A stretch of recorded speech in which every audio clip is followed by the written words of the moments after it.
కరీంనగర్ జిల్లా నర్సింగాపూర్లో వృద్ధ దంపతుల ఆత్మహత్య చేసుకోవడం కలకలం సృష్టిస్తోంది. వీణవంక మండలం నర్సింగాపూర్లో గత కొంతకాలంగా అనారోగ్యంతో బాధపడుతున్న సింగిరెడ్డి కొమరాంరెడ్డి చిలుకమ్మ పురుగుల మందు తాగి ఆత్మహత్య చేసుకున్నారు. ఆత్మహత్య విషయం చెప్పకుండా అంత్యక్రియలకు కుటుంబ సభ్యులు ఏర్పాటు చేయగా పెద్ద దంపతుల మృతిపై అనుమానం వ్యక్తం కావడంతో పోలీసులు రంగంలోకి దిగి అంత్యక్రియలను అడ్డుకున్నారు.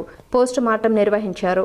వృద్ధ దంపతులకు 5 సంతానం, 4 కూతుళ్లు, 1 కొడుకు ఉన్నారు. అయితే గత కొన్ని రోజులుగా కొమరారెడ్డి అనారోగ్యంతో ఉండగా ఇద్దరు ఒకేసారి మృతి చెంది ఉండడం పలు అనుమానాలకు తావిచ్చింది. పోలీసులు సంఘటన స్థలానికి చేరుకొని విచారణ చేపట్టగా గదిలో పురుగుల డబ్బా స్వాధీనం చేసుకొని మృతదేహాలను పోస్టుమార్టం నిమిత్తం జమ్మికుంట ప్రభుత్వ ఆసుపత్రికి తరలించారు.